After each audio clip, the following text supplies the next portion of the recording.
On today's podcast, we have a very dear friend, Joe D'Ambrosio from Joe D'Ambrosio Management. Now, Joe manages record producers, recording engineers, arrangers, and songwriters. So it's a bit different than managing artists, and Joe talks about what those distinctions are. We talk about his work with the great, legendary record producer Phil Ramone. We talk about what Joe's criteria is in taking on new talent. When does a producer or an engineer actually need a manager? What does the manager do? What does he look for in clients, and what he will and won't work with. It's a really interesting conversation, especially for you out there who are looking to get a career in record production or recording engineering. You're going to want to hear this. A lot of great stuff there. Insiders, are you ready? Welcome to MUBUTV's Insider Podcast, where our mission is to educate, empower, and engage artists and music business professionals who are dedicated to having a successful career in the new music industry. Here are your hosts, Rich Ezra and Eric Knight. Welcome back, Insiders, to another episode of the MUBUTV Insider Podcast, where our mission is to educate, empower, and engage your music career. On today's episode, we sat down with Joe D'Ambrosio from Joe D'Ambrosio Management to discuss the role of managing record producers, recording engineers, and mixers in today's recorded music landscape. What does a manager of producers do? When does a producer need management? What does he look for in a potential client? These and other issues we look at. But first, a word from our sponsor. Hey Insiders, are you looking to take your music career to the next level? Then you need to know about the Music Business Registry. The Music Business Registry is the leading music industry publisher of the most up-to-date contact information for major and independent record label A&R, music publishers, artist managers, music attorneys, music supervisors, and much, much more. The Music Business Registry is the trusted industry standard and source serving the music business community for over 28 years with the most accurate and up-to-date contact information available. Their titles include the A&R Registry, the Film and Television Music Monthly, the Music Publisher Registry, and the Music Attorney Registry. All of their publications are available in print, PDF, CSV, or online subscription. Visit them now at musicregistry.com and receive a 10% discount by using coupon code MUBUTV10 at checkout. That's musicregistry.com, coupon code MUBUTV10. When you're ready to put your music to work, musicregistry.com.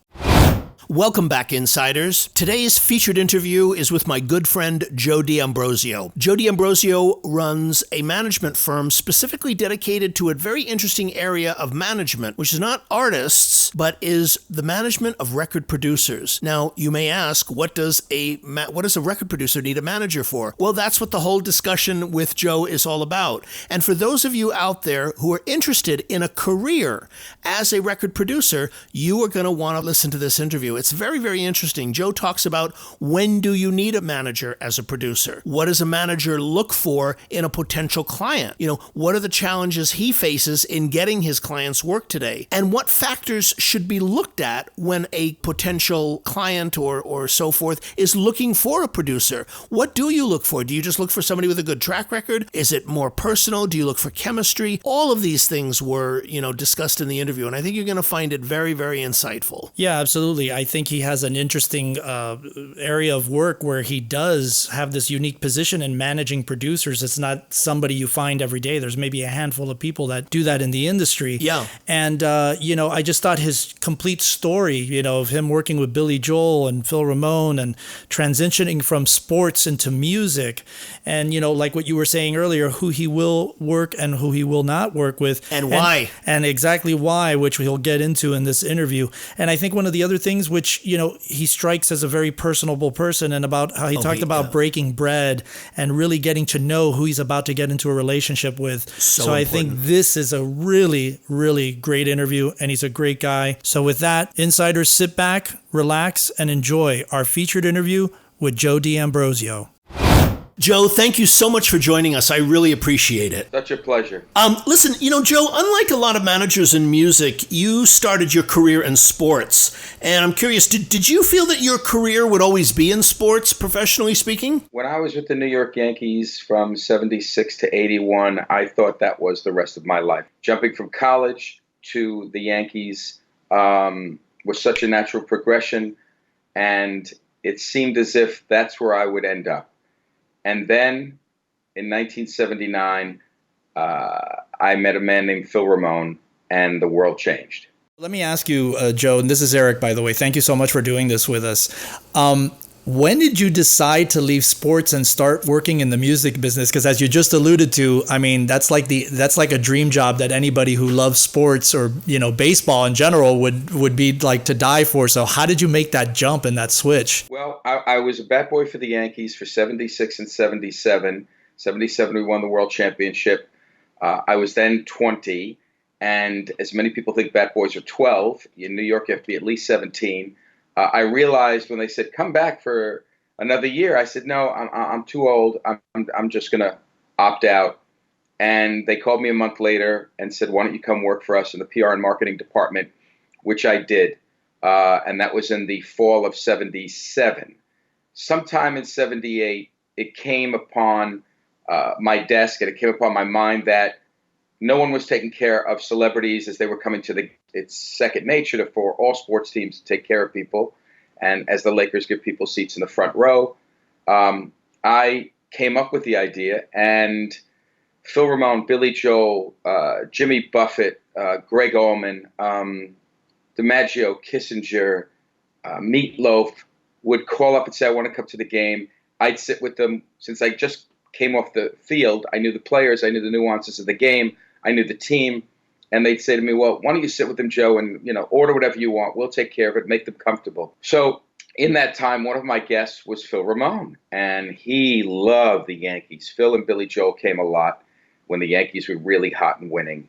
And Phil and I just became friends. We became friends and we hung out 79, 80, 81. So to directly answer your question, in 81, Phil Ramone called me and said, you've had enough of this baseball stuff. You love the music business. Come and work for me. I said to him, my wife.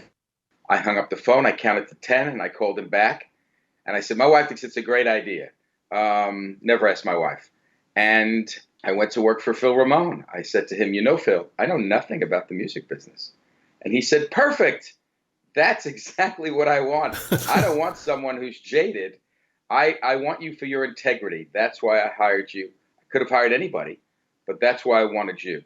And then, that's how I started in music in 1981. Well, you know what's interesting about that story is that, in following up with what Eric had been asking you, is that, you were such a perfect person for sports, and that was your career. I mean, I guess, what was it about Phil? I mean, for our audience who doesn't know, Phil Ramone was truly one of the great legendary record producers. I mean, all of the great Billy Joel albums, all of the Barbra Streisand. I mean, the client list, we could talk for the next hour and a half just on his credits. He was a legendary guy. First of all, did you even know anything about his history or background at that time when he asked you to work for him? I did. Okay. I did, and I think that impressed him from day one. Raindrops Keep Falling on My Head. So many things, Sinatra at the Sands, he engineered for Quincy.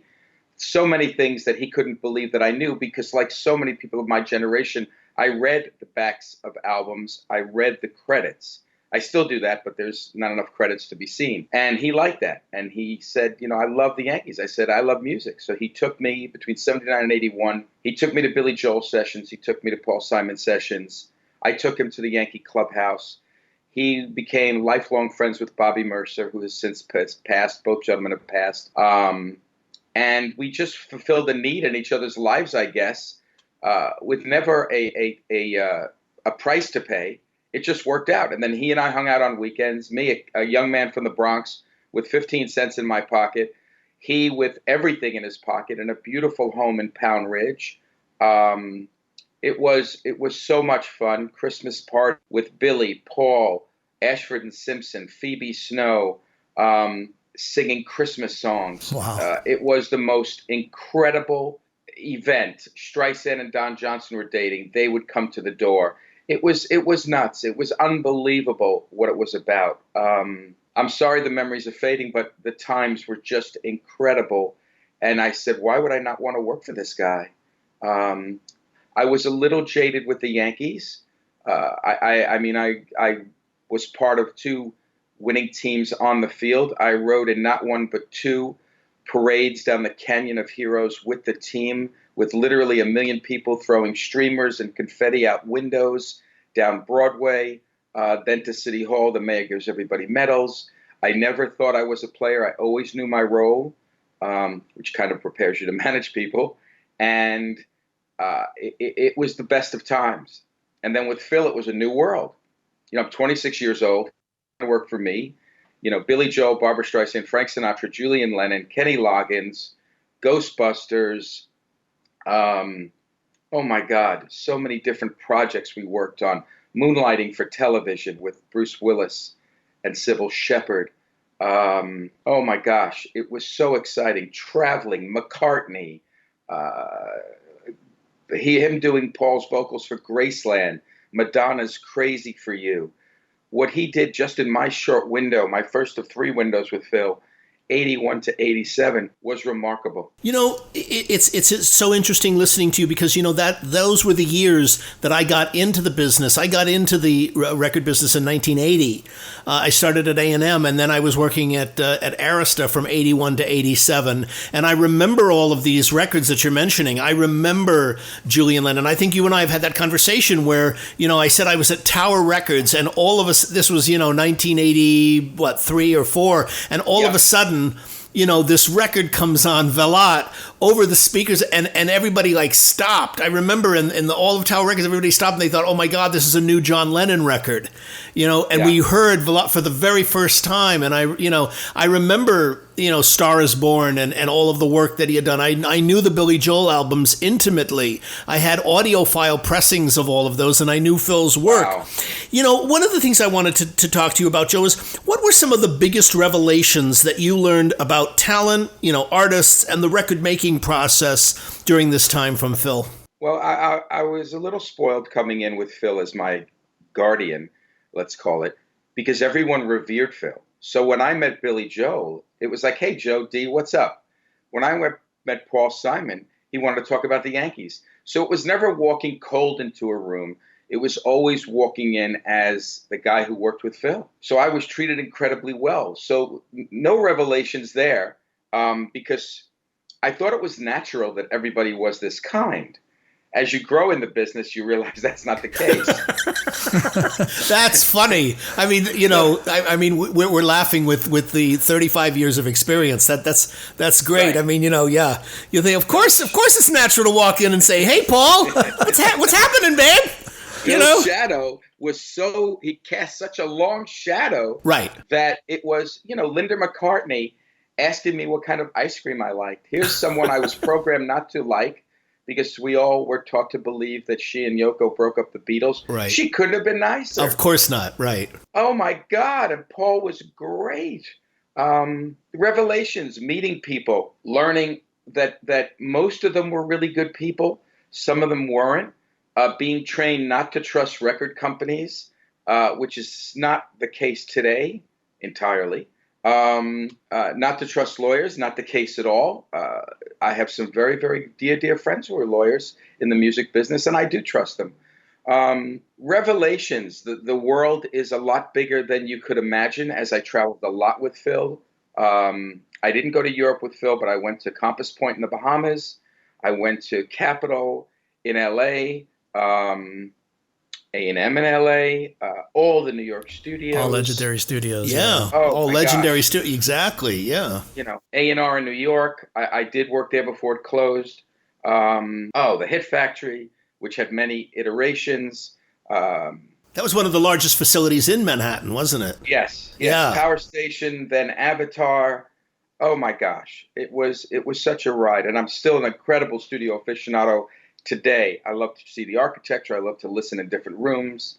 I still have relationships now with studios all over the world because of the job I currently, right, to handle, I guess you could call it. So, Joe, in 1987, after 6 years of working with Phil, you decided to move to LA. What prompted that move, and what did you do here while you were here during that time? I think the most prudent way to tell you is that our relationship ran its course. I think he was tired of me. I was certainly tired of him and what was going on in his private life. Never not being appreciative of everything, but it was time to move on. So a photographer I met, who's now a world-class photographer, Timothy White, said to me, Joe, you need to get out. What do you want to do? I said, I want to move to LA. My marriage was crumbling, my first marriage. And I went to LA to work for a company called Onyx, which was, at the time, a red-hot photo agency with some of the best photographers in their younger days. Now they're all some of the best photographers in a field I knew very little about. But I gave Onyx the entree to the music business. So for a very short period of time, the length of my contract, 1.5 years, I was their rock and roll guy. And we did the cover of Van Halen's OU812. We did publicity pictures for REM on IRS. We did the early publicity pictures for Jane's Addiction on Triple X Records. And some beautiful black and white press pictures for Joe Williams and other things I can't remember at this time. But it was a blast. It ran its course. I guess it was a tough time in my life. And then I met a man named Michael Jensen, who truly was so kind to me. He brought me in to handle publicity for some of his acts, and I brought him the China Club, which at the time was an amazing, amazing, vibrant nightclub out of New York. And they were opening in LA, and they were looking for a PR firm. And the PR firm they hired, as I was told the story, screwed up the guest list. In other words, the A list came on the C night and the B list came on the A night, and they just messed it up. So Danny and Michael, who owned the China Club from its inception to its ending, said, Joe D, get over. And Michael and I, that afternoon, we closed the deal, and they became my client. And the China Club blew up through a lot of hard work on my behalf and just a lot of good luck. The Pro Jam on Monday nights, which featured anyone and everyone, Elton John, John Entwistle, Springsteen, Sting, Don Henley, Joe Walsh. Monday night in LA from late 88 to early 90, and I could be a little off on these dates. That's the only place people flew in from London to come and hang out. Entwistle, 13 straight Monday nights to play bass with just a house band, which was an incredible house band. Elton John, 5 straight Monday nights. Stevie Wonder, Mick Hucknall, the Four Tops. It was crazy, the people that came. And then that basically drifted to New York, which was much more popular in the beginning. But LA had an international reputation and was really blowing up. And as it got popular, I left Michael to be their publicist full time. And in 1991, because of overcrowding, which I had nothing to do with, but it was a decision made by management, we would be closed down almost all the time by the firemen. Levied a very hefty fine. I remember that period very well, Joe. I remember because it made that kind of thing gave you publicity that you guys didn't want. But I remember that because I lived here. I lived right not too far from the China Club in Hollywood at the time. Yes, Selma and Argyle. Yeah, the building is still there. Still there. I still see it. Yeah. Yeah, we had Capitol up the block. We had Motown down the block. We had Brian Wilson's first solo show ever, which in his book he wrote toward the end, I knew I made it when I played the China Club. Right. Honest to God in heaven. Prince rare solo show. And many, many other people. People who came but didn't get on stage. Sly Stone, George Harrison, Flea, David Bowie, Axl Rose. It was nuts. It was like nothing I've ever seen. And I'm not a club guy. And I really don't drink. I don't do drugs. But Danny and Michael relied on me as a marketing and PR guy to keep it all together when they just had a party. And no one got hurt, but it was a lot of fun. No, it was a lot of fun. And it was those, a lot of fun. I remember that. I remember those artists because, there was always a lot of publicity around, David Bowie or, Don Henley performed, with so-and-so last night. And it's interesting hearing you speak about that because we don't seem to have that kind of, there's not that kind of, what's the word I'm looking for? Like, fraternity of musicians or whatever in the club scene anymore today. I mean, you don't hear about famous musicians, performing in that kind of setting much anymore today in LA or especially in New York, but it's changed a lot. I don't think anywhere in the world. It was a true phenomenon at the time. I mean, no one got paid. People came and couldn't wait to get on stage. It was crazy. Yeah. It was really crazy. So we closed in 91. And one evening, Danny and Michael called me and said, Joe D, can you please come to a breakfast meeting and get up? So I said, okay, breakfast meeting. Something happened. I can't be in trouble. I don't work for them anymore. So I was out of work, living in North Hollywood, came over the hill, met them for breakfast, and they said, we have investors who want to open a China club in Chicago. We can't do this without you. Will you come? I always carry pens. I took a pen out. I wrote a number on a napkin. I folded it up. I handed it to them, and they said, yeah, we could do this.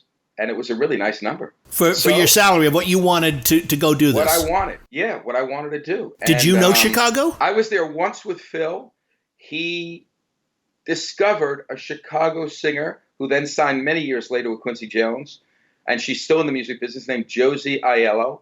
Wonderful, wonderful Italian woman, a girl at the time who sang. And we went to Universal Recording, which is now gone. It's some kind of retail store now. But I remember it being cold. And, I mean, we ate Italian at the mother's house, so it was fantastic.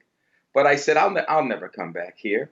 And here I am living in Chicago at the Hyatt on Printers Row, which was a beautiful Hyatt with an unlimited spend at the hotel. I lived there for 3 months. Do whatever you want, oversee the marketing, oversee the opening. I did. It went really well, but it was too large. The guys had dreams and aspirations that far outreached reality. And you two came by. Everyone who was in Chicago came by.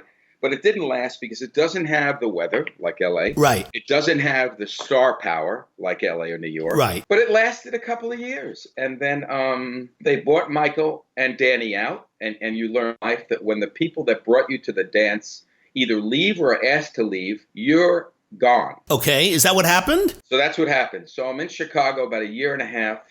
Time of my life, things are rolling, and then Danny and Michael are gone. So it happened so fast, I can't remember the particulars. So there was a new owner. I worked for him for a little bit.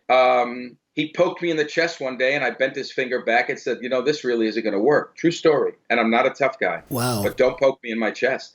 And I got let go. And then I worked out for about 3 months at the River North Club. This is a great story. And I get up early. I always have. And at 5:30, there's this, not quite who she is today, but budding star called Oprah Winfrey, working out with her trainer. And we smiled at each other and waved. Nobody's in this massive club, which is still there, ultra, ultra hip and cool. I don't know why they let me in. And true story. And I got strong again. And I called Phil Ramone's engineer, who I heard was doing well selling CDs, Jim Boyer, Grammy Award-winning.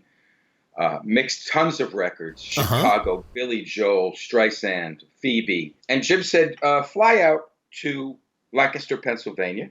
Not Lancaster, but Lancaster. Right. And let's have a meeting. So I flew out, and I looked very different than the last time he saw me. I was slim and trim. And he and his wife at the time, Laura, took me to lunch and put me up. And as the story went, as I heard from Jim many years later, Laura was so impressed with how you took care of yourself. She said, Joe, there's no way Joe can't add to our business. And what was their business? I'm sorry, their business was KAO, K-A-O Infosystems. KAO Infosystems was a company owned by a Japanese company that was the Palmolive, I'm told, of Japan. Okay. And they, in other words, chemicals. Okay, so they were chemicals. All right. Products, and they were into making CDs, which at the time, gentlemen, was $1 a unit profit. Wow. Do the math. Wow, yeah. They were a subcontractor to many big facilities owned by the labels, but because they were the little guy, they still made crazy money. Okay, so they had a lot of business. A lot of business. I remained in Chicago. I outsold the New York and L.A. Salesmen, so they liked me. They took me to meet M twice. They took me to meetings in Ireland, Italy, and I said, oh, my goodness, this is going to be great. And then, absolute true story, one day off 10 years when I left him in 87, so we're talking about 97, the phone rings. Right. And that familiar gravelly voice said, Joe D, I really miss you. What are you doing? And you knew who that voice was. Oh, my God. And I said, Phil, I miss you too. What are you doing? Had you kept in touch with him during this period when you went to work at the China Club in LA or in Chicago? Or had you had? Okay. But not as often, Rich, as you and I keep in touch now. Right. Just a cursory Okay.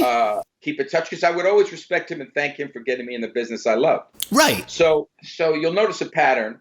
So everything's music related that I'm doing. So Right. Yeah, you're in CDs, you're working along and the phone rings. the phone rings, he took me, he says, Larry Rose and Dave Grusin, of GRP Records, are doing a new label with investors. It's going to be called N2K. Never asked him what it meant. Didn't matter to me. It meant Need to Know, which I found out later. I need someone to cover me. I need you to cover my back. I need an ally. I need you to come and help me. Handle production. Whatever title you want, corner office, come to New York. That's quite an offer. I mean, considering that you're from there, and I mean, this is coming at you. What were your thoughts at that time when he said that? Well, I'm about 9 months into my second marriage. Okay. And we just bought a house, literally. And I said to my wife, I got to fly to New York. I think there's an opportunity here. That was met mostly with silence and unhappiness, because she has a big, beautiful family in Chicago. Ah. So I got on the plane. I went to New York. Wined and dined me. And I asked for the moon. Went home. 1 month silence. 2 months silence. 3 months silence. 4 months silence. Phil calls me. Why aren't you here? Now, you have to know Phil to understand how he talks. Yeah. Why aren't you here? I said, Phil, this is what I asked for. He said, first of all, you're crazy. Take off the hat and the scarf. Put your gun down. You're not robbing anybody. Go make a counteroffer. Made the counteroffer. He stamped it. Moved to New York. My wife closed up the sale of the house. And I like to say I didn't get the moon, but I got a few stars. Okay, so when you made the offer initially, which they felt was really, really high, you never heard from them for 2, 3, 4 months. What was going through your mind at that time? Like, okay, that was something that, happened. That will never, ever occur. And you went back to your life. And I went back to working for Jim. Right. At Cow Info Systems. But it's not off my mind. Okay, but you're also not in touch with Phil on a daily basis anymore either. We're right, because he's being indoctrinated into the company as the president of N2K. Right. So when he calls me and says, where are you? And I told him, he said, make a sharper offer. I mean, I'm trying to think of the guy who negotiated my salary. And like the Godfather, he said, this will work out. And it did. Okay. I got a 2-year contract, which will come into play in a second. Okay. And I went to New York. I learned the business. They had way too many employees. They were down on 55 Broad Street. Right. There's nothing musical down there. I mean, there is now. I think that's where it'll come back to me. One of the what's his name? One of the management firms is a block away now, but no one was down there then. Red Light is there. Yeah, now, but it wasn't there then. There was nothing down there now. It was 90 minutes door to door on the Metro North and then the subway. It was almost the end of the island. It was a few blocks away from the end of Manhattan Island. But long story short, we had no success as a label, but whomever in our tech department, kind of a new word in 97, 98. Yeah. They came up with something called Music Boulevard, which no one knows, and everyone should Google, because Music Boulevard was iTunes. They're the first company to sell music online, hand to God truth. None of us knew how important it was. This is before streaming, when songs were being sold. And I want to say Apple bought us right away. I got let go as Phil quit. One day I get a phone call. I'm not coming to work. I'm not a record company guy. I need to go make records. Did you know that day was coming? I mean, you were there. Did you see the unhappiness in Phil where that call was of course to be even more than unhappiness? I saw Phil's light off. Literally. Weeks at a time. And I said, yeah, literally. Very good. And I said, he must be making a record, because he had carve-outs to make so many records. Right. But when I didn't see him for a while, I knew something was up. But, there's a good part of me that's very heartfelt and believes in everything in the right, true fashion. I'll always be that way. I pray I die that way. And I figured he's coming back. Nothing's wrong. And then one day, one of my favorite stories of my professional life, the general manager calls me into his office with a legal guy and the day-to-day manager. And they said, Joe, sit down. Okay, sat down. I figured we were going to talk about something. And they hemmed and hawed, because we were all very good friends, and said, you know Phil's gone? I said, yeah, I just heard Phil's gone. Yeah. And they said, well, we're going to have to let you go. And it hit me, because our first son was born, and we had a second coming. And I'm thinking, oh, God. I dragged my wife out of Chicago to come here. We're here a year and a half. I mean, I'm there a year and a half. She just got there a half a year ago. And, or a year, about 6 months after I came to New York, she followed. And Jeffrey's born, and things are rolling. And they said, we're going to have to let you go. And I said, okay, 2 questions. Did I do anything wrong? No. Did I get one of the stipends of my contract was to get costs down 25%, which I did in all purchase goods, because I am good at that. And they said, yeah, no, you did great. You did great. I said, why do I have to go? Phil's gone, you're gone. That's how business rolls. Is that what they told you? Oh, it gets better. Oh. So okay. I said without. I mean, that's very direct. So. Oh no, and I said, I took the punch on the jaw and I counterpunched. I said, well, that's okay, because I have a year left on my deal. Right. And if the 3 of them at once said deal, and the lawyer said rather snarkily, if that's a word, can you show us a copy of your contract? I said, sure. You got to be kidding me. They didn't. I mean, they didn't know. They didn't know. They had no idea. I walked 4 offices down, because I had the corner office. Pulled out a copy. I had a copy with me. Don't ask. I'm a Virgo. I'm organized as hell. I showed it to them. They called the secretary in to make a copy for all of them. They read it, and they said, oh. And it was for good bread. Yeah. Oh, okay. It's even better bread when you don't have to work for it. Yeah. It's better bread when you don't have to work for it. Yeah. So I said, again, being the guy who believes in God, happiness, and apple pie, I said, okay, I guess I'll go back to my desk and finish working. Yeah. And they said, no, you've got a half an hour, get all your stuff. Somebody will walk you out. Okay. So I was crushed. We'll get your cab home. And I live very far away. Took the cab home, shaking. What am I going to tell my wife? Lost my job, but we've got 6 figures to hang out. For a year, yeah. For a year. And what I did was I fixed the house. I did everything that most do, because we have jobs. Fix things, order things, make things right, spend more time being a better dad, a better husband. And about halfway into it, Phil and I are in touch. What's going on? And he had slowed down a bit. So we had breakfast in Mount Kisco, which is the town outside of Bedford, New York, where he lived for 70 years. Right. And we were just catching up on life. And I said, Phil, you know what? You need a manager. I could see he was blue. And he said, no, managers suck. They're no good. They don't do anything. I said, no, I'll do it. He looked up to me. He said, between his bites of eggs, you'll do it. I said, yeah, I'll do it. And we'll be like the old days, and it's going to fly like an eagle. And he said, oh, okay. So I started calling people. Jobs started rolling in. And I introduced an idea that it was not my idea. I want to say I got the idea from reading something about Quincy, where I said, Phil, you need to leverage your name. You're older now. You love to make records more than you like anything. Well, besides family and the Yankees, you love to make records. But now you have to leverage your name. Your name is gold. So we started looking around and working with corporations, and I was on the phone an awful lot. And it's a lot easier when you have one client. Right. I have 21 now. When you have one client, that's all you do. Right. Literally, you live and breathe. All your attention, time, energy, focus, and commitment is to them. Right. So the Queen's 50th ascension to the throne, I forget there's a word for it. Jubilee, the Jubilee? I believe that was it. Yeah. Needed someone to wrangle talent, for lack of a better word. And Phil did it. He was the behind-the-scenes guy doing the legwork, but Phil and I would have strategy meetings. Who do we want? Tony Bennett, McCartney. So Phil was in charge of U.S. artists, and I didn't go to that, but Phil went, and it was spectacular.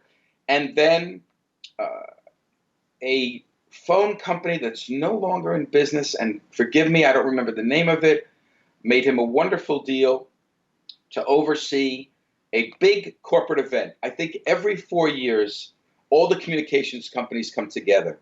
And in, was it Sweden? I got it. No, I'm sorry, Switzerland. In Switzerland, that's right. They were having a big event. And Phil sat down and said, okay, Joe, here's what I'm thinking. The local orchestra, John Barry comes out to conduct, Natalie Cole comes out to sing. I said, wow, Yeah. this is great. Can we do this? He said, we could do anything. Phil always felt that. The other great line he always said, and I employ this every day, you're only you're only 2 calls away from finding anybody in the world. And now, this is before Google. Right. Now with Google, you're a call and a half away. From exactly. Yeah, you're an email away. You're an email away. Exactly. So myself and the late John Cosette, who was to serve as production manager, did a site survey. I didn't know what that meant, but we flew to Switzerland. We checked out the venue. We met with the people, and we flew home. So we did the sussing out work. And then Phil said, Joe, these are the films that John wrote scores for, one of them being Out of Africa. Yeah, I mean, classic score. He was one of the great film composers of all time. I mean, Amen. James Bond, Out of Africa, Born Free. I mean, his compositions are classics. People forget how many classics he's actually written. So we do 2 nights in a row. They loved it. John Barry came out. He was very flamboyant as he conducted the Swiss Romande Orchestra. And then Natalie came out a few times to do not a lot, but a few songs. And one thing I noticed, which my life has been everything leading up to this moment. Joe, why have you had 612 jobs? Because it led to everything that I do as a manager.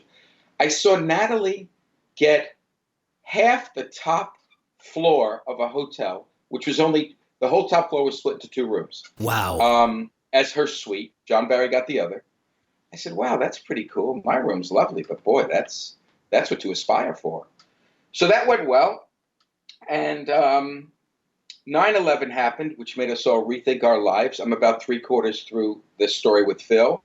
And now this is my 3rd go-around with Phil. First, helping run the company / his assistant / keeping production on all the records we did, 81 to 87. Then at N2K, I'm going to say 97 to mid-98.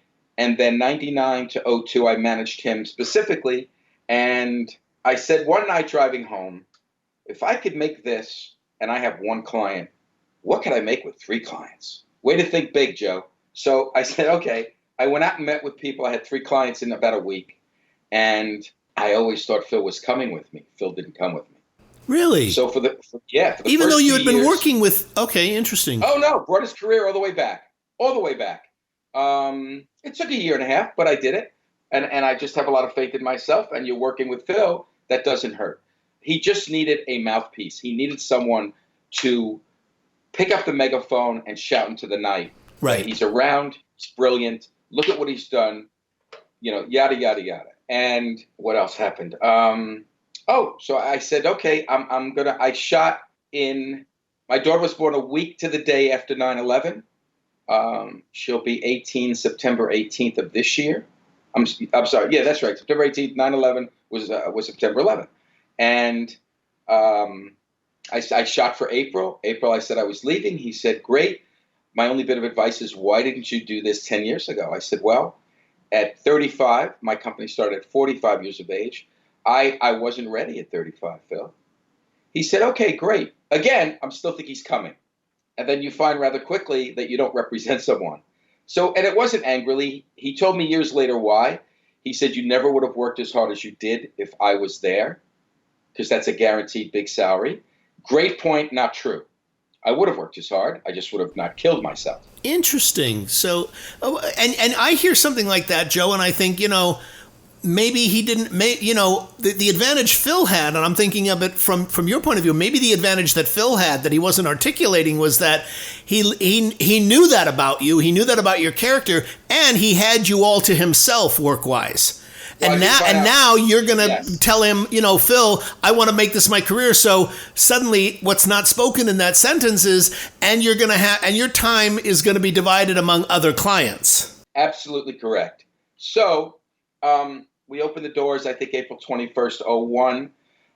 Later that year, much to my joy, happiness, and just being lucky, I go to see a legendary music producer by the name of Tony Visconti at a studio he shared with Philip Glass called Looking Glass. It's no longer there, on Bleecker and Broadway. And Tony, I was pitching some of my engineers and mixers. And as I got up to leave, he said, sit down. I said, okay. He said, my ex-wife, May Pang, loves you. May Pang and I have been friends for a long time. For my Yankee days, actually. She used to come to the games, and she's another celebrity I sat with. Yeah. So we were to stay in touch, but I was always very nice to her, and she and I had common friends in music and sports. And he said, would you ever think of representing me? And I didn't have to wait to count to 10 to say yes. So I said, yeah. And I walked out never knowing how that would change my life. The Yankees changed my life. Phil changed my life. Tony changed my life. And then Tony got really busy. And 17 years later, Tony's really busy. Yeah. And that name, always being honest, got me Hugh Padgham, got me Joe Zook, gigantic mixer. We celebrated 10 years together the other day. Kevin Killen, Elliot Shiner, Frank Filippetti, the real bedrock, Jay Newland, 12 Grammys, Lawrence Manchester, mixes all the big films, all the big Broadway shows, and he mixes the music on The Tonight Show every night since its inception, and the Jimmy Fallon 5 years before that. It's really laid the groundwork for an incredible world life and to where I am at today, not just representing guys for music jobs, but I've done ad deals, I've done 2 book deals, I've done 3 TV show deals. Quite incredible. Hey, Insiders, we hope that you've been enjoying our featured interview. Stay tuned because we've got so much more value coming your way. But before we dive back in, a word from our sponsor. Hey, Rich, you're the founder, CEO, legend of Music Business Registry. Tell us what the Music Business Registry is all about. Well, what it's about, Eric, is it's a company that is designed to provide the most accurate and up-to-date contact information for the music business. So if someone is looking to reach the A&R community, if someone is looking to reach music publishers, if someone needs to reach artist managers, if someone needs to reach music attorneys, if someone's looking to place their music into film and television and needs to reach all the music supervisors, that's the contact information that we provide. We've been doing it for 28 years. We're sort of the industry standard, if you will, for the music business and have been serving them since 1992. So that's what we do. Amazing. So if I wanted to find out, let's say A&R people from Warner Brothers, let's say, I can just go in there and find that in the A&R registry? Absolutely. You'll find all of the Warner Brothers in there. You'll find the Warner Brothers in LA, Warner Brothers in New York, Warner Brothers in Nashville, Warner Brothers in London, Warner Brothers, probably in Australia as well. So those are the main territories that we cover. Amazing. And we're offering all of our insiders right now that are listening, if you visit musicregistry.com and use coupon code MUBUTV10 at checkout, you'll get a 10% discount off your first order. That's musicregistry.com, coupon code MUBUTV10. Anything else you want to say, Rich? Well, when you're ready to put your music to work, musicregistry.com. Joe, for the record, no pun intended here, can you tell us what exactly a manager of record producers, engineers, and mixers does for our audience? We do a myriad of things. We look for work for you. We put you in situations where we feel your skill set would thrive. We negotiate your deal. We make your deal. Our company, which other companies don't do, literally book and oversee all the travel. We book and oversee many of the musicians used in all the sessions we do. We choose, book, and make deals on studios. Handle publicity to a point. Do marketing to a point. Support them both in any need they have. I got a call today from a client who's driving from Detroit to Toronto and asked me, what do I say when I go to customs? I said, you're meeting your Uncle Billy at the Toronto Hilton, and you're going to catch up. In other words, no visas. Right. You never get off a plane and say, yeah, I'm coming to record at Revolution, which is the big studio in Toronto. No. No. You're meeting your Aunt Millie. You're meeting a high school girlfriend. You're selling crack. Kidding. Anything except I'm going to work. Right. Interesting. Okay. So you do a lot. I teach at NYU on Tuesday nights. And when I had to sit in for another class that wasn't about music itself, I opened the class with, hi, my name's Joe D'Ambrosio, turned my back and wrote rabbi, priest, travel agent, father, confidant, consigliere, and the list went about therapist, 27 psychologist, divorce lawyer, real estate agent, and I helped many people get their houses. I helped people get their houses sold. I got people car deals. I got them clothing deals. You really have to serve a lot of things. Now, because I worked for Phil and I did all those things for Phil, I thought that was normal. And then I meet my fellow managers who say to me, Joe, we don't book travel for our guys. Joe, we don't front money for our guys. Joe, we don't read over deals. We just send them to the lawyer. Every deal I've ever gotten, I've read over. 60 pages or 6 pages. And I give a first markup to the lawyers before they get it because they look at templates, right? Fill in the blanks. Boilerplate. Boilerplate. Yeah. They send it back. And I fakes in deals than I could even want to share with you. Stunning from major lawyers who they don't do the work. Their assistants do the work. Second year at a law school. Right. And here I am, 6,000 deals later, finding stuff literally on every template boilerplate deal that comes by my desk. Wow. Would you actually be considered one of the first, or I mean, I know that there are other managers in your arena, but were you one of the first doing this as far as, No. There's Sandy Robertson, who, when I met him, I said, I bowed my head and I said, you're the godfather for what we all do. You know that. And I think that's true. And he was very, very nice. I was warned of Sandy, but he was kind to me. And you hopefully judge people on how they treat you. Yeah. And no, there are many others. Yeah. I know that people who wash out of record companies, the first thing they do, I'm going to become a manager. And then 3-4 months later, they call me and say, how do you do this? This is an impossible job. Yeah. Yeah. I said, you have to live it. It's a lifestyle. It's not a job. That's right. At Yep. 5 o'clock, I don't get in the car and whistle. Right. I get in the car and my mind starts racing. Right. Who's on the road? Who's doing this? Who's doing that? Who's got an interview? Who are we talking about a TV show? Who are we talking about a podcast? Who's getting on a plane to the Netherlands? Who's driving from Detroit to Toronto? And this list never ends. Thank God. Right. When you got 21 clients, it's a 360-degree, 24-hour days, 8-day-a-week job. It is 8 days a week. Thank you. That song now plays in my head. It's amazing. But I've met everyone. I'm friends with a lot of people I wouldn't have even gotten a chance to know. I mean, one of my heroes who made one of the perfect albums in my life, Stephen Bishop, and I'm sorry, Stephen who? Bishop. Stephen Bishop. Yeah. On and On. Little Italy. That song got me through high school, which I think he winced a little bit when I told him that. But he's a brilliant writer. He's a brilliant singer. Yeah. And now we're friends. Oh, that's great. Because of this business. It's funny, it's happened like twice in the last 5 years. Greenblatt's Deli out here in LA. Sure. Often I will go there for a late night sandwich or some dinner after a teaching thing or something.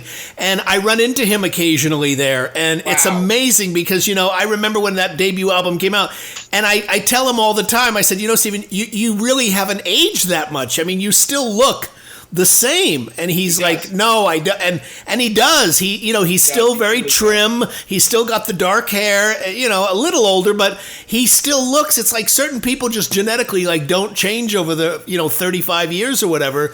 And he's one of them. It's so interesting you bring him up because I see him at, I think he lives right in the neighborhood of Greenblatt's. Yeah. And when I saw him at the P&E Wing event, because you talk to people, then you meet people.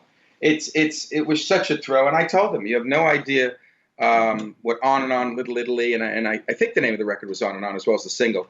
But I said what it did to me. Your voice is perfect. Shaka Khan's on the record. All the great session players, all the Total guys are on the record.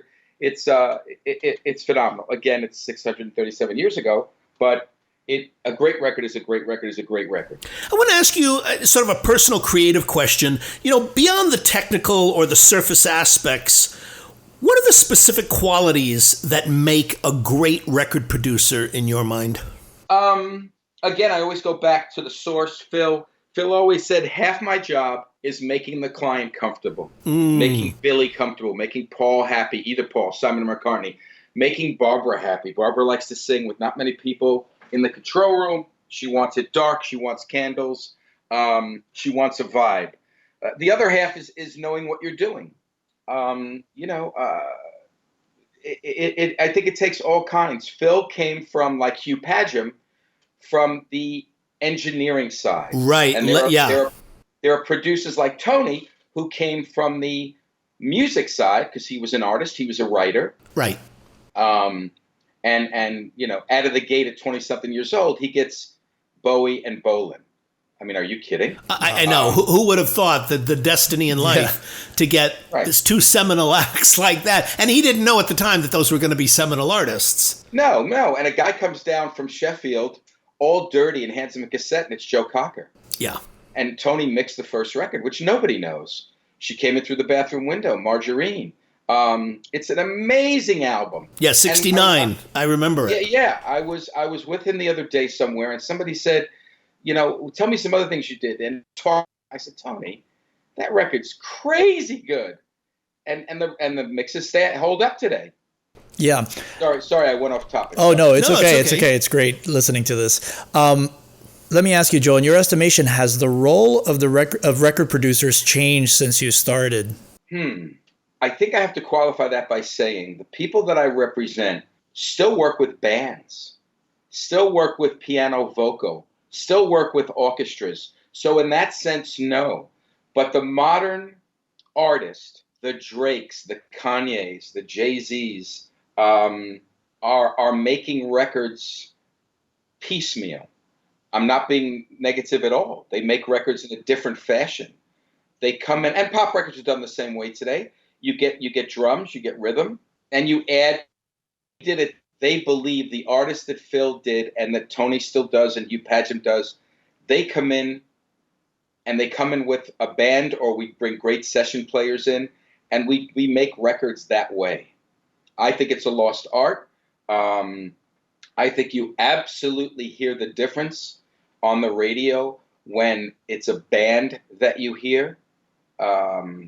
I don't know how the Greta Van Fleet record was made, but I'm imagining they were in the same room. I'm not comparing them to anyone else. I'm imagining the Tom Petty stuff, the guys were in the same room. I don't know. But it's different. It's different. It's just different. For my producers, it's really not different, but for the world at large, and one of the funniest things Hugh Padgham said to me is everybody thinks they're a producer, and he was right. And true producers are not real fans of people who come in and add a tambourine and say, well, I helped produce that song. Right. Much less played on it. Yeah, the approach has changed. The approach has completely changed. I know piecemeal is not a good word, but I don't know another word. But you're bringing up an interesting point, Joe, which is, it's one of the reasons that albums don't have the cohesiveness today. That's right. And, and I'm also listening to you thinking that, as I'm hearing Joe speak, I'm thinking, there's also, what he's not saying is that there's also a certain amount of skill set and a certain amount of prep and a certain amount of knowledge that is taken for granted in making the records that Tony and Elliot and all these people make, that you have to have in terms of making records that way. It's an awful lot of prep. You don't just say pre-production and all the different phases that like getting back to your point that it's becoming piecemeal. There is no pre-production. There is no going in there. Let's listen to these songs. Let's break them down. I mean, it's crazy how it's changed. When we make records with an artist that doesn't have a band, and the producer and I get on the phone because I have so many, he'll say to me, Joe, who's the right guy in Nashville for this? And I'll give him three choices. Who's the record in Memphis? Who's the right guy in Memphis for this? I'll make some calls and I'll give him three choices. LA, New York, Boston, Miami, London. And we put together the band and we send them the music ahead of time, pre-production. So they have questions, they can call the producer. Nobody does this. I mean, people do it, but not the majority of people making records do this. It's so much hit and miss. No, I completely agree with you. Let me ask you something. I guess this is more getting into, your own personal values and your own personal and professional values too. For you to seriously consider taking on a producer as a client? And, think back over the years. Beyond their professional skill sets or accomplishments, I want to know, Joe, are there any personal and especially non-creative factors that have to be present in this person for you to say yes? And I'm asking because you don't have to name names, but I'm sure there are situations where you have come across situations where you're thinking, wow, I'd really love to represent X, Y, or Z. And for whatever reason, you meet them and whatever, and you say, you know what, this isn't for me. And again, you don't have to name names, but I know that must have happened in your career. So can you talk about what those qualities are? I think I would like to see integrity. I would like to see a track record. I would like to see, and I'm going to cover everything, not just what you asked me. Parameters when someone calls me, and we get a call a day to represent people. Sure. Our little company gets 1 call a day, 4 to 5 calls a week. Joe, we need to represent people, big and small. So I say, I'm really busy. I need to cut to the chase. I'm a very direct person. If we work together, you'll come to appreciate it. If we don't, you probably won't come to appreciate it. But what are your earnings for the last year? What are your earnings for the last 3? What are your earnings for the last 5? What do you think about this, this, and this? And if they get through a short 10-question primer, then I'll fly out to see them, or they'll fly in to see me, as a client did 2 days ago. One came in from Toronto, one came in from Boston, and we sat and ate in Little Italy. Speaking of Little Italy, took them on a tour of Yankee Stadium. And you do what you have to do to get people's attention and get them focused. And then you want to make sure you like them, because it's like a marriage. As my first client, Bradshaw Lee, said to me, Joe, I don't know if you're cut out for this, because people are going to come and go.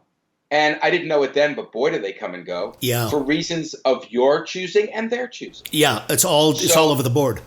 I had a great meeting Thursday with a writer from originally from Toronto, and his rep from Toronto, and I liked him. He's 20 years old. He's brilliant. He goes to Berkeley. But I wanted to see if I would like him over a period of time. I had no idea the period of time would be 1 o'clock to 8 o'clock at night, but we had a great time. We had a meal. I'm Italian. It's important to eat with people. Mm-hmm. Don't laugh. No, I agree. You learn a lot.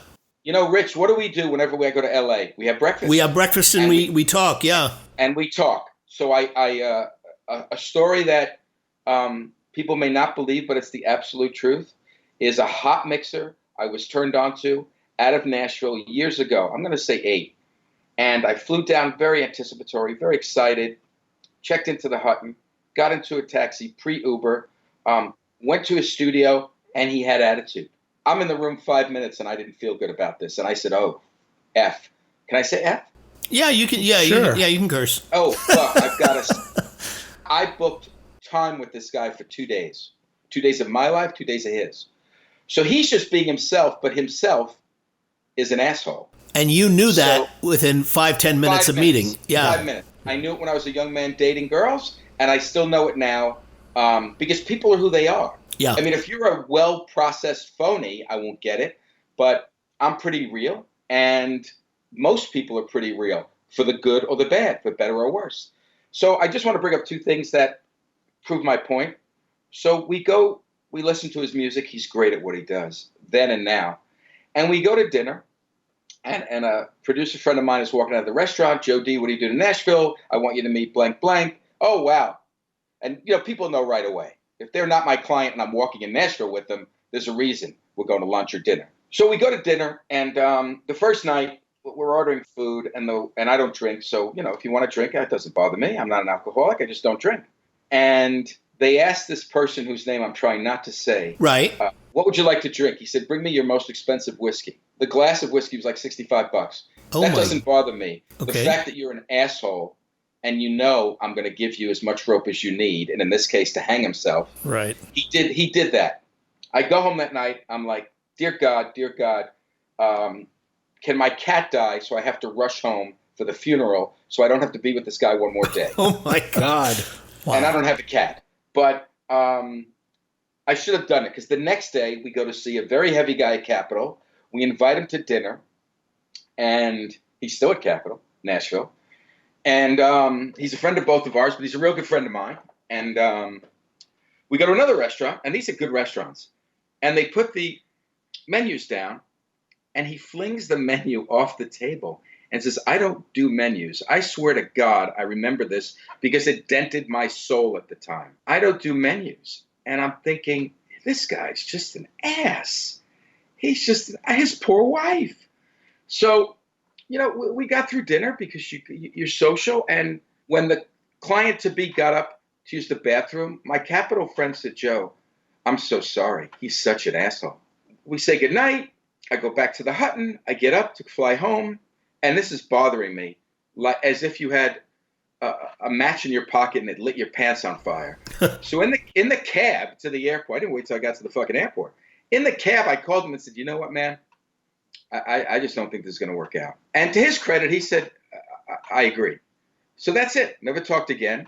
But if you're going to be that stupid and that much of an asshole, and your ego is that big, and I'm told his ego is still that big, but he's that good, but you don't have to be a jackass. Right. Because God gave you the talent and you're that good. You could just be an ass, but I'm making a joke. You could just be a great mixer and not be an ass. I rep one of the greatest mixers on the planet, Joe Zook. He's as good as it gets. Yeah. And he's a good guy. Yeah. And most people want to work with good guys. And most people want to work, and most people come back. So this and I never spoken since 8 years ago. And I'm sorry, this probably makes me a lesser person. But when anyone asks me, what do you think of blank leg in Nashville? Oh, man, I say, sit down, get a cup of coffee, put your feet up. We're going for a walk. We're going for a ride. No, like I just told you. Yeah, no. Yeah. No, this is the perfect, because you're speaking about. $1,000, right. Yeah. A couple of $1,000, maybe $1,000 for the hotel, the flight, the 2 meals, the rental car, the cabs. And he's treating me like dirt. And wait a minute, I'm paying for this. How stupid am I? Yeah. So I wanted nothing to do with him. And when I got home, the people in the office said, wow, and he's like doubled his rate since then. I says, I don't care. Yeah. I don't care. It's not because I'm wealthy. It's because I have to sleep at night. Yeah. Exactly. I have to be the man I am for the other guys I represent all the time. I need to be consistent. I don't go out and party late. I probably don't stay up late as many others do. A lot of managers go out, get drunk with their clients, get them high, whatever the other things they do. No interest. Because at 6:30 when I'm talking to Europe, I need to have my game on. Absolutely. Exactly. I can't be hungover, mad, in the bathroom, throwing up, sick, pissed off, none of that stuff. I can't do that. I tell all my clients, if you want a guy to be out at clubs at 3 a.m, I'm not your guy. Right. I was going to ask you, Joe, and this is for our, audience that's, some of them are producers, budding producers, engineers, and mixers. At what point in their career does a producer need a manager? And is the answer, distinct for each of these areas, like for producer, engineer, and a mixer? What I tell, the first question I ask is a great tube song. What do you want from life? First thing I ask them. And they say, well, I want to be rich. I said, no, you don't. You want to be successful. Because if you're successful, you are rich, you're fulfilled, but money will be flowing if you're successful. Exactly. The money will flow. And a lot of people don't get that. Yeah. A lot of people just get the money thing. Right. But if I represent you, you get it, or I wouldn't continue with you. And it's worked for everyone. Not everyone's gotten rich, but everyone's easily up what they've earned before me. And in their successive years with me, because half of my job, sadly, is looking at numbers. I do the accounting for the firm as well, and I'm not an accountant. Everyone's numbers go up every year. And I think that's attributable to what you guys asked me a few moments ago is, what are your qualifications to working for someone? I want to work with good people. I want to work with people with integrity. I want to work with people who bring the game all the time. Yeah. They bring their A all the time. Phil brought his A game all the time. Every day, days he was tired, days he was hungover, but he gave it 150% every day. And trust me, artists notice this. Billy Joel, great example. Big Man on Mulberry Street. No, that's not the right title, but it's the right album, The Bridge. Right. Joe, I hear a soul voice in this. And it wasn't my idea. It was his idea because Billy loved Ray Charles. Let's get Ray Charles. Go get Ray Charles. It's like, pick up a Milky Way bar. Go get Ray Right, Charles. on the corner. Yeah. No, I'm not kidding you. No, I know. Yeah, go get Ray Charles. Exactly. And we got Ray Charles, and they did the single. It's called Baby Grand. I know. I know the song. Well. And I didn't go to L.A. for that trip, sadly, but that was okay. They made the song. There's a cute little video of it, and Billy's happy forever. And that was, Phil and Billy's idea together in the studio. I riffed off something. I'm sorry. No, that's Well, fine. I guess we were just trying to get an indication of when is a good point in someone's career that's pursuing producing, engineering, that they would need a manager. Well, it's not just because they need work, which so many people think I'm either beginning or on the downturn of my career, I could really use a manager. I try to preach to people, and no one agrees, but I know it's true. If you're red hot and you don't have a manager, you need a manager. Can either of you tell me why? There's no wrong answer. Well, I guess so. So you don't. So your career doesn't veer off. So you're getting to veer off, into a direction you don't want to go, and that you're getting an objective representation, kind of like an editor. Yeah.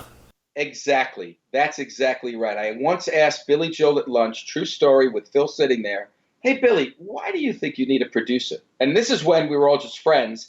And I realized, whoops, you just stepped right over the line of things that should come out of your mouth.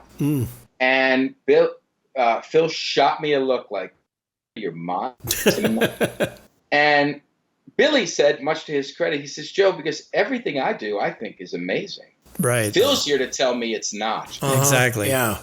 It's the objective opinion. It's just trying to get that. Yeah. Opinion. Yes. So when clients call me and say, trying to think of real-time examples, and it's changed because now that I have guys, half my roster I have over 10 years, so we're friends. We are friends. We go to Yankee games, we go to concerts, we go to restaurants. I go to their family things. They come to my family things. When guys say to me, why would I want to do this? And I'll tell them, well, it's probably going to, back in the day, I'd say sell well. Now it's going to stream well.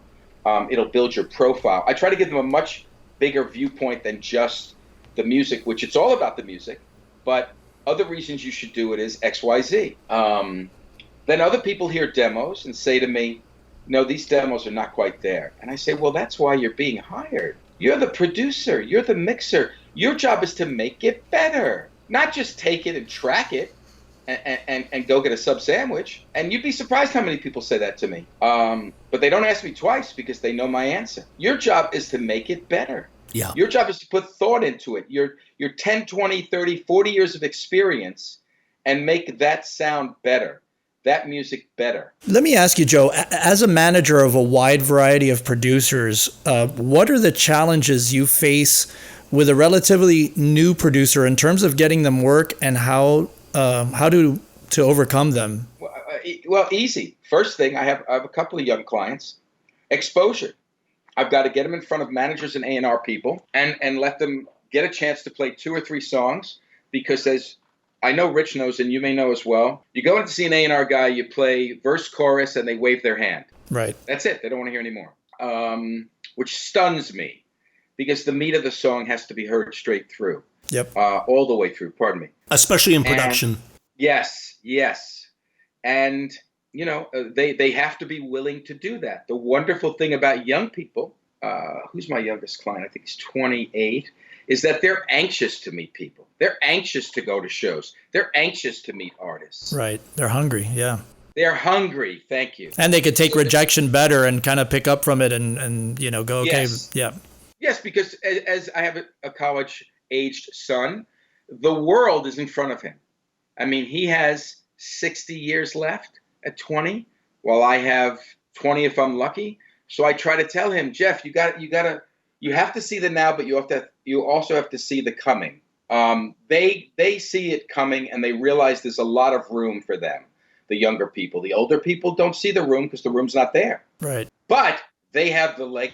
Everyone I have who's over a certain age may not be the young hip call, but boy, do they have exactly what the artist needs, because they've done incredible records, either vis-a-vis sales or Grammy recognition or Juno recognition or Brit Award recognition. They have recognition, sales, experience, legacy to help take an artist and make it incredible. Let me just follow up on that point, because it's an interesting one as I'm listening to you, and I want to get specific about this. When a label or a manager comes to you, Joe, for a producer, they say, Joe, we have a debut artist, we have a new artist. I'm curious, from what you were just saying, what factors have to be considered in your choice of producer recommendation for that artist versus an act who comes to you and says, Joe, we're on our third or fourth project and we want, you to give us a producer. I mean, are there considerations that you need to make in terms of, for somebody who's never made a record before, artistically? I don't mean your client, but I mean recommending a client who's right for a debut artist, because that's not everybody's wheelhouse. First thing, most important thing, debut artists, send me the music. They don't have, I don't care how many followers you have on Twitter. Send me the music. If I have to represent to a music person it's your music. It helps if you got 6 billion followers. It helps. But the music has to match. Then I listen to music. I know what every one of my guys has done and is doing. And if it's soul, I've got a guy for that. If it's urban pop, I've got a guy for that.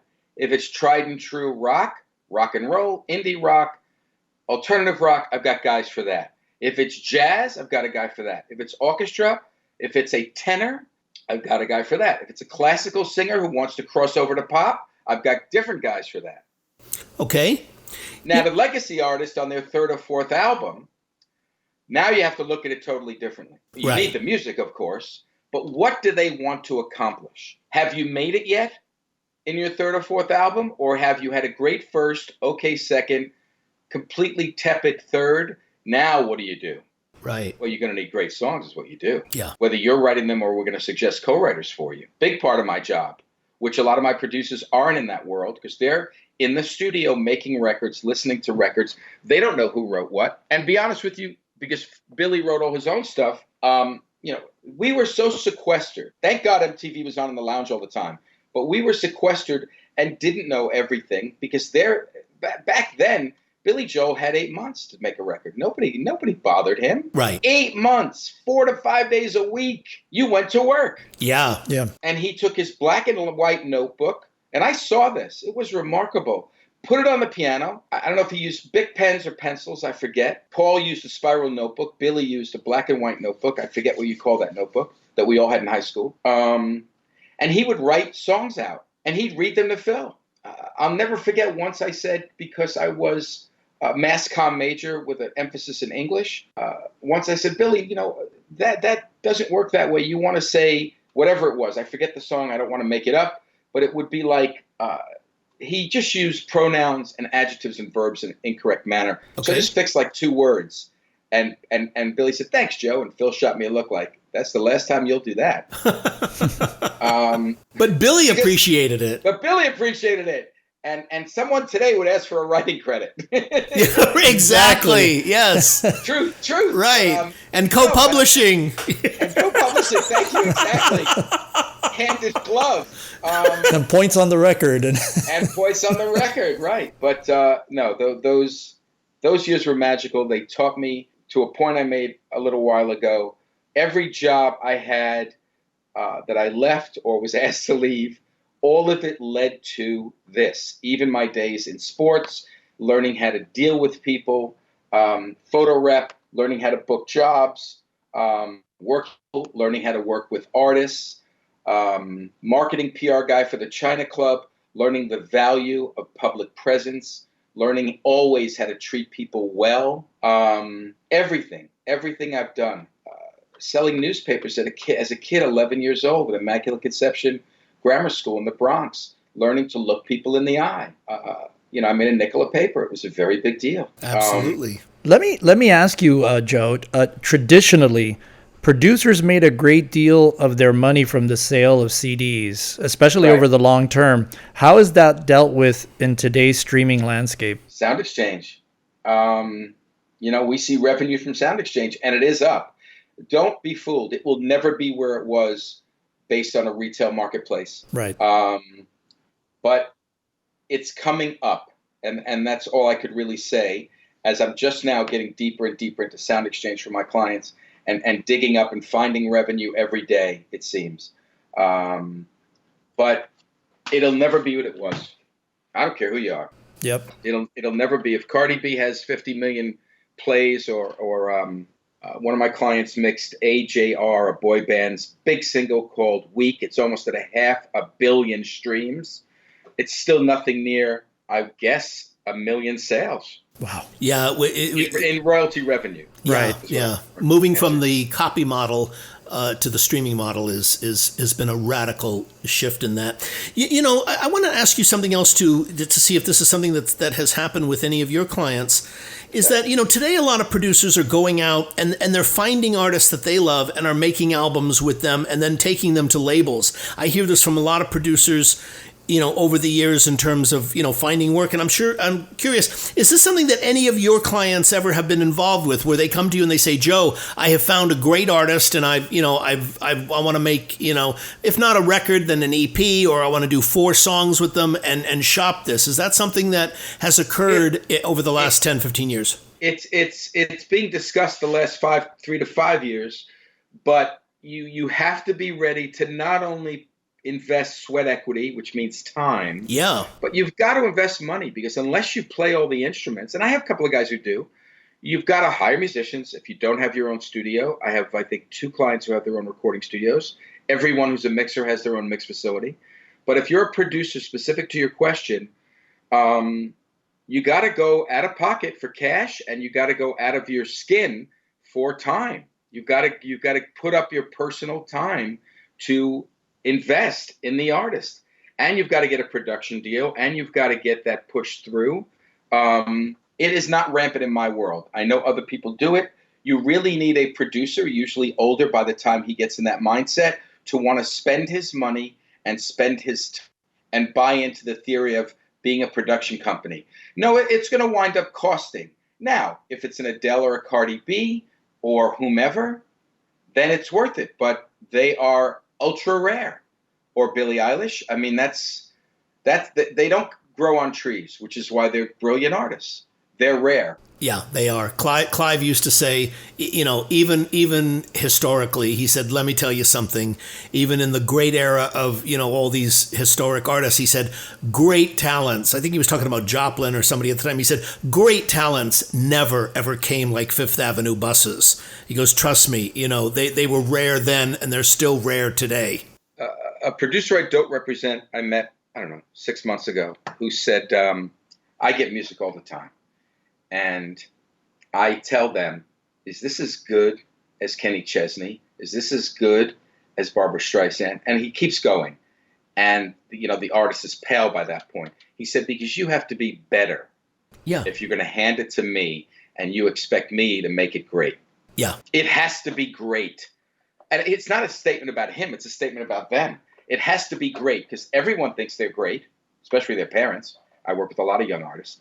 Until you have to hold it up to someone who's already great. Precisely. Yeah. Whether it's whether it's great or embraced as great. Because there's great artists today that I just don't get. And there's probably great artists that I get that people don't get. But you still have to have the power to be on the radio, streamed, recognized, synced. You will have a factor in your music that is enjoyed by masses. And that speaks to greatness. Joe, let me ask you, what books would you recommend our artists should be reading to educate themselves? Or any budding producers or mixers or engineers that are out there in our audience that are just kind of starting out? What would you recommend? Oh, man. I am not prepared to answer that, so I will fail you. Rich, help me. There's one book that everyone recommends. The famous Everything You Need to Know of the New Music Business. Don Passman book. Don Passman book. Yeah, the Bible. That's the big thing. And then I love to read. I just read the Sly Stone book, okay.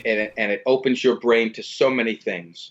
I love Sly, so it helps. But it also talks about how he grew up, how he became successful, how people tried to burn him, how some people did burn him. I buy music biographies all the time. The Bill Graham book, Fat. I have an amazing book collection at home in the next room. I'm in my music room now, which is 10,000 CDs, 1,000 albums, 250 box sets. Wow. Sounds like me 6 months ago before I sold them all. Yeah, no. I still get excited. I still buy vinyl. Thankfully, CDs get sent to me if they're even made. Yeah. And I'm sitting here thinking, do I want to spend $790 on the Woodstock box set that came out yesterday? That has every performance. I think 3 are missing. Yeah, it's literally like 30. It's 38 CDs. Yeah, it's, and I just like it for the. I'm looking at the Satchmo box, which I never opened, which I saw on someone's desk in London, and said I have to have that. 2009, the Almonds at the Beacon. It's a beautiful wooden box. I'm looking at that. Yeah. The Neil Young box set, the Zeppelin box set, Delaney and Bonnie, the Beatles singles. I'm just looking at what's on my wall here. Neil Young, Lalo Schifrin, Nilsson, Creedence, Stax, one dead of many, many dead. George Harrison, Crosby, Stills, or is that Crosby Nash? I can't see that far. Right. Ciet, Crosby Nash. I still get a thrill out of music. But to answer your question about books, bands you like, learn about what it takes. I lived it, thankfully, so I didn't have to go to Berkeley, read about it. I wish I could have had that opportunity, but that's not the way my life was planned or came about. Right. I think it's a brilliant idea to pick up some music books, and Passman's is the first one. I mean, you could read Hitmen, but that's an old world that doesn't exist anymore. And I'm sure there's great ones that address the ones that are out now. Right. They're just not top of mind at the moment. Okay. So for those starting out who want to be the record producers of tomorrow, what advice do you have for them? If you're not lucky enough to go to let's start if you're lucky, Full Sail, NYU. You guys have to help me because there's 50 more I'm forgetting. Yeah, UCLA, SAE, yes, all of those. Yeah, learning the craft. Berkeley MI has a recording program. Yeah. Yes, and where am I leaving the one in Nashville? Help me, guys. Oh, Curb, Middle State, Tennessee, Belmont University. Belmont University, Curb, exactly. If you're lucky enough to go in those programs, you already are in the car on the path driving down the road. As I teach at NYU Music, Clive Davis School on Tuesdays, I preach to everyone. Look around you. Work with people here. You're all so super talented, and boy, are they. And work with people who are already in your class, and most of them are. Now, if you're not, as I'm meeting someone on Tuesday to talk to him about, Wednesday the 3rd, about the music business, a friend of mine said a friend of his has a son who wants to work in the music business. Would you spend some time with him? Yeah, we got an hour. I'll see how the hour goes, and maybe we'll go to an hour and a half. Maybe we'll go to 2 hours. Maybe we'll go to lunch. But I will tell them the truth. In the old days, you'd intern to hope to get a paying job at a recording studio, to hope to be an assistant, to hope to absorb what happens. That's really changed now. As so many people ask me to get them jobs in recording studios, now you're literally cleaning out the garbage and cleaning the bathrooms. You're nowhere near the artist. In fact, you're shielded from the artist. So I don't think that's the way to go with Earl. At all. Okay. I think you've got to find young artists and work with them, or independent producers and become an assistant, or independent mixers. You can't call Paula at Capitol and say, I'm an intern, I want to come work here. Right. I mean, you could. I don't know if you're really going to go sit in a session with Al Schmidt. I doubt it. Right. Especially an operation that size. You're going to have to be helping clean, if you even get in there, and I'm sure she gets 20 of those calls a day. A day, exactly. I would go to AES and meet your heroes, listen to them talk, and get in front of them. Tell them, listen, as my spark sitting with Phil at a Yankee game ignited him to get interested in me and really blew my world open, 38 years in the music business this year, it will do the same for them, but they have to get involved. They have to be enthusiastic. If you're not a self-starter and a highly charged, excited individual about your craft and what you want your craft to be, I don't know how you're going to make it. Yeah, I don't know if this is the right career path for you. I'm always telling my students that too. Joe, I want to ask you sort of a personal, professional question, which is, what lessons have your biggest mistakes taught you in your own career? Don't say everything you're thinking. Okay. Think about your answers, kind of the same thing. Don't be afraid to take a chance. Don't be afraid to get on a bus, train, airplane, to go somewhere and do something that your involvement or your presence at can change your life.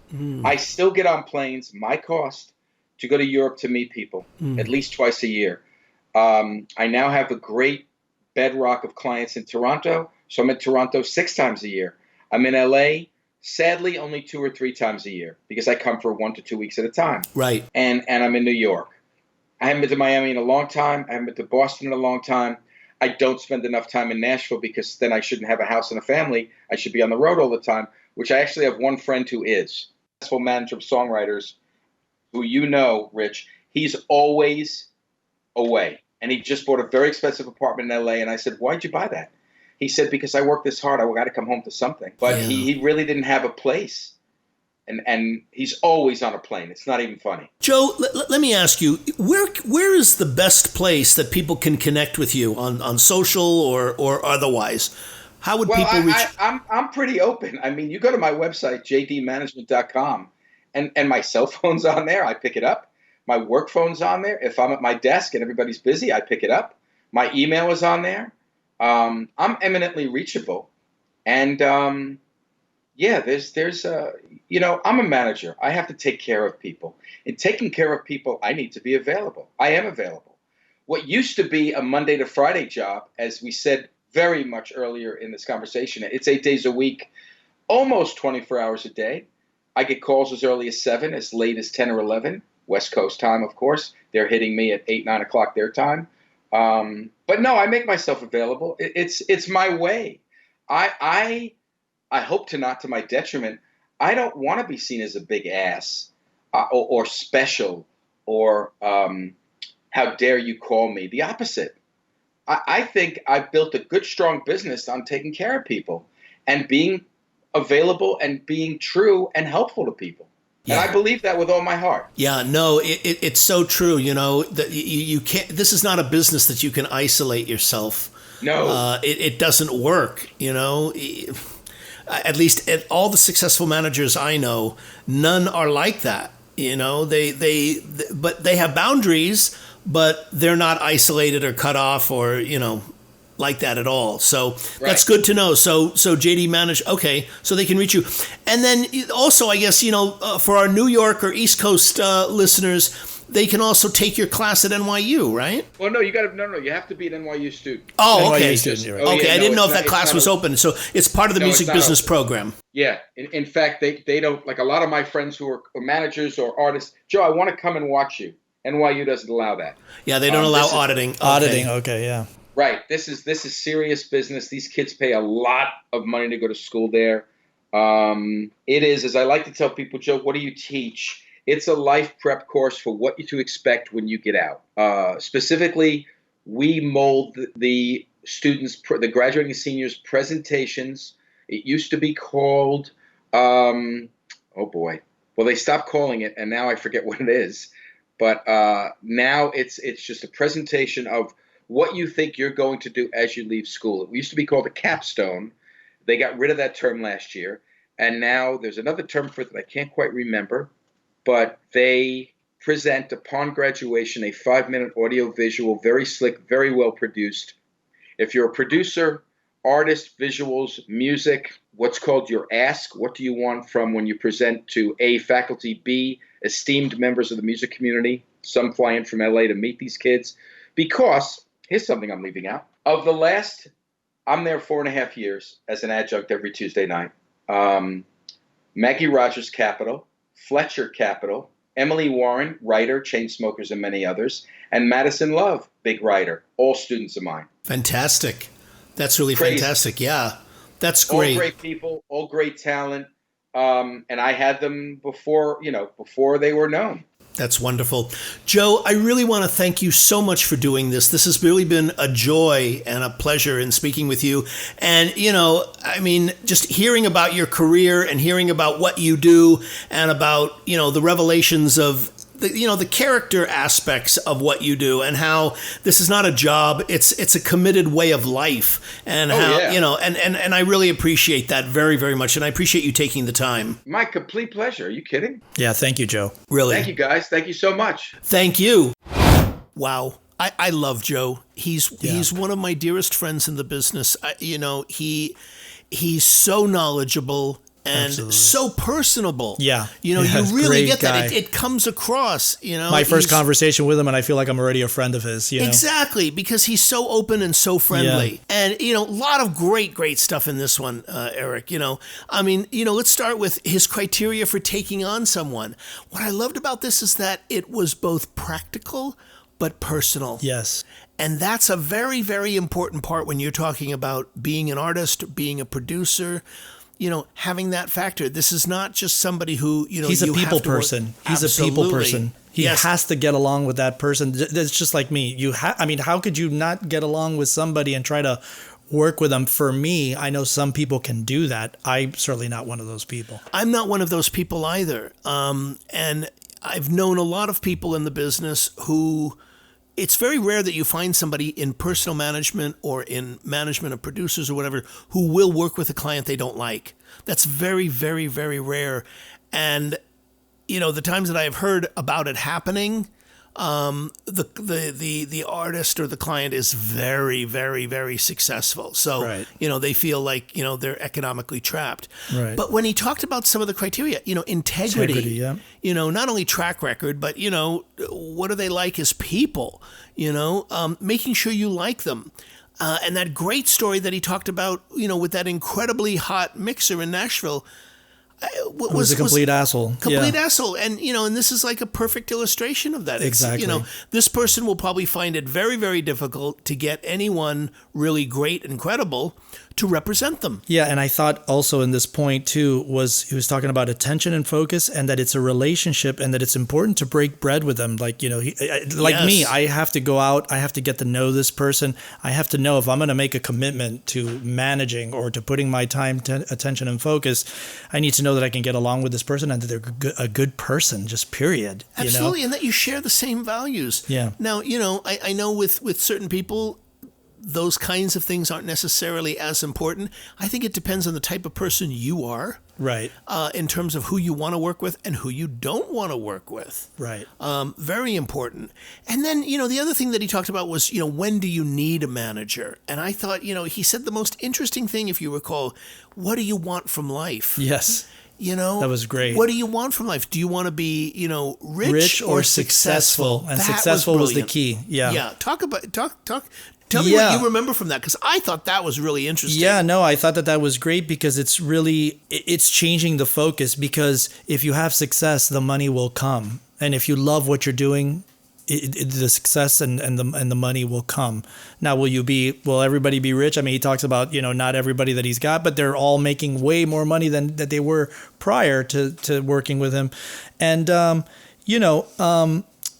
thought that also, that he brought two other points, which I thought the objective opinion, when the question about Billy Joel, when he asked the question where he thought he inserted his foot into his mouth in front of Phil Ramone. Phil Ramone yeah. was, why do you think you need a producer? And right. Of course, every artist, which is true, because I say the same thing. Well, all of my stuff sounds good because they're like your babies. Right. But Phil tells me what really is good and what really is not. Yeah, and he said, because he was honest, he said, I think everything I do sounds great. Right. Now, let's look at it from a historic point of view. There are very, very, very, very few artists who have consistently produced. And Billy Joel was one of those. Themselves. The master. Well, produce themselves without any assistance. Right. Well, Prince, but you could think of Prince. Yeah. Led Zeppelin. But those are, we're going to struggle beyond that, because there's not many people who can't benefit from that. Not everybody is. It's like, why historically are there more songwriting teams? Right. Lennon and McCartney, Plant and Page, rather than just solo writers. I find like the value. Billy Joel. Right. I find the value of a producer being that we've worked with one of the biggest. Just is immeasurable, because they can take something, because you're so caught up with the song and you're so ingratiated with it, and then that person comes with that other opinion and says, let's try this, and you're like, what? So I've been definitely witness to that, about the value of a producer. Absolutely. And bringing that and you have to be open to it. It's a relationship. And I thought that was a really interesting, it spoke well to me about Billy Joel's ability to see his own limitations. Right. Because woe is the artist. I remember Elton John talking about that. Elton John talked about, he said, early in my career, he said, before I met Bernie, I thought I was a pretty decent lyricist. I mean, he actually said that. He said, I thought that until I met Bernie Taupin. Right. And then he said, and he said, and his point was not that he was a bad lyricist. His point was, you have to, as an artist, You must, if you're to be successful, be willing to be honest about what your strengths and what your weaknesses are. Definitely. And anyone who thinks that, they have it all, Exactly. well, then maybe they're that once in a century artist like a Prince. Right. But I mean, when Jimmy Page realized, I may be a great guitar player and a writer, but I don't have that voice. You have to get somebody who has the voice. You have to go to your limitations. So that's an important thing, I think, to be really honest about what is your strength and what is your weakness. And to your credit, that you can see that and realize, and you can assemble the people around you to do that. And it may be very painful. Exactly. I remember the stories you told about working on with Andres on the very first EP and what he did, saying, Eric, what we're going to do is bum, bum, bum, bum, bum, bum. And you went, what the? I immediately, And then I remember that night he made the changes. We sang the song. I did the vocal take. I went to like a little restaurant, here on Ventura. And it was like in the middle of the night. And, I heard it. I said, let me just listen to this because I was upset. They know the story, the whole band. Andy knows the whole story. And I remember I heard it and I said, what an asshole am I? It was just so brilliant because then when I finally heard it and I got it, and, I always tell the story and I said, well, now I'm part of the church of Andy Torres because, it was just, and what he's done since. We felt like we had good songs, but he just took them and made them and so that, I think, to everybody that's listening, if you do have the gift of getting a producer involved that's really gifted, and and take that advice because it is painful because you're so close to the song. You are so close to the song. And so it was a valuable lesson that I learned. Yeah, it comes down to something I once heard a life coach who I have profound respect for, a man named Brett Costin, once said, is it more important to be right or to be effective? And you realized in that moment, no, this is more important for me to be effective. This is great stuff. And to be able to acknowledge that. And to let it go and just say, exactly. You know what, I'm going to let that go and do that. And it's paid dividends for us because, the songs have just gone to another level. So. Absolutely. And, another interesting thing he talked about was the challenge with new producers. He said that it's really about the element of exposure. Taking them on and exposing them to managers, exposing them to A&R people. And, he made a interesting distinction between new producers and, more seasoned veterans, is that the new producers are more open to meeting new artists. They're more open to meeting, people because they want to develop those relationships. But I thought it was interesting that, you have to be open to that kind of thing. You have to be, there's a social element to your personality. It can't just all be, you're somebody who doesn't have that skill set. That's a very important, that's sort of the subtext of what I got from that part of it. Definitely. And as far as, exposure, when he takes a new up and coming, producer and having to hustle and getting the exposure to A&R and managers and getting them out to meet people and going to the shows and all that kind of stuff. I thought that was, really important. Absolutely. Yes. And then also on the final point, where we talked about the lessons that your mistakes have taught you. He said some great things. He said, don't say everything you're thinking. So true. Yeah. And so many people make that mistake, where there's being direct, there's being blunt, and then there's being stupid. Right. Do you really need to say that? Is that really necessary for exactly, this particular exactly. situation? And to not be afraid to take chances, and to travel and meet people. He still gets on a plane and he goes to meet these people in their environment, which I think is great. Absolutely, because it's a people business, and if you're going to represent these people, that is a quality, by the way, that I learned in a very profound way when I worked for Clive Davis.